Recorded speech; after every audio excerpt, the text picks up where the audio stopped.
ਤਾਂ ਅੱਜ ਤੁਹਾਨੂੰ ਇੱਕ ਐਸੇ ਭव्य ਮੰਦਿਰ ਦੇ ਵਿੱਚ ਲੈ ਕੇ ਪਹੁੰਚੇ ਹਾਂ ਜਿੱਥੇ ਇੱਕੋ ਛੱਤ ਦੇ ਥੱਲੇ ਭੋਲੇਨਾਥ ਦੇ 12 ਰੂਪ ਮੌਜੂਦ हैं। यानी सभी भक्तों से अनुरोध है कि आए शिवधाम मंदिर में, यहाँ पर 11 रुद्र और 12 ज्योतिर्लिंग के दर्शन करके आशीर्वाद प्राप्त करें, कि जो पूरे पंजाब में 11 रुद्र कहीं पे नहीं है और 12 ज्योतिर्लिंग।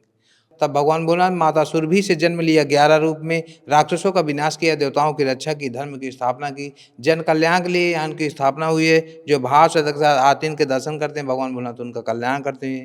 अभी आपके आप गए 12 ज्योतिर्लिंग, ये साधारण शिवलिंग नहीं है, ये भारत के प्रधान ज्योतिर्लिंग है। ये 12 ज्योतिर्लिंग एक ब्राह्मण स्त्री की देन है, उसके पुत्र नहीं हो रहे थे, वो प्रतिदिन मिट्टी का शिवलिंग बना करके इनका पूजन करके तालाब में विसर्जन करती थी। भोलेनाथ की कृपा से उसके एक पुत्र हुआ और एक दिन भोलेनाथ उसके सामने प्रकट हो गए, बोले तुम वरदान मांगो, तुम क्या चाहती हो। प्रसन्न हो जाए तो ये भोले हैं, और नाराज हो जाए तो इनका दूसरा नाम महाकाल है। प्रसन्न हो गए, उससे पूछा कि वरदान मांगो तो क्या चाहती हो।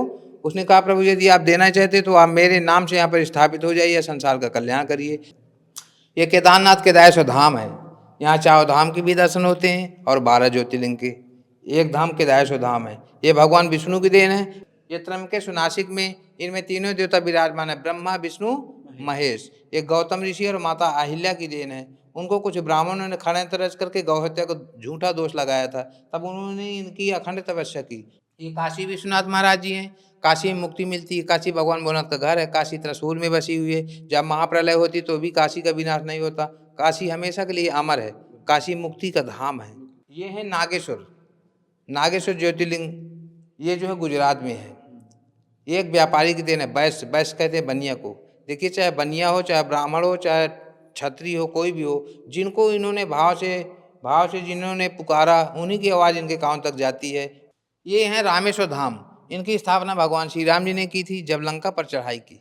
तो भगवान श्री राम जी ने जब स्वयं अपने हाथों से स्थापना की तो ये भी धाम बन गया रामेश्वर धाम। ये भीमाशंकर महाराष्ट्र में, ये भीमशंकर नाम के राक्षस का वध किया था भोलेनाथ ने, हाँ उनके नाम से स्थापित है। ये है बाबा बैद्यनाथ धाम, बाबा बैद्यनाथ धाम पल्ली बिहार। ये रावण की देन है, रावण को घर ले जाना चाहते थे लंका, लेकिन घमंड के कारण नहीं ले जा सके, रास्ते में स्थापित हो गए भोलेनाथ, तो ये भी धाम बन गया बाबा बैद्यनाथ धाम।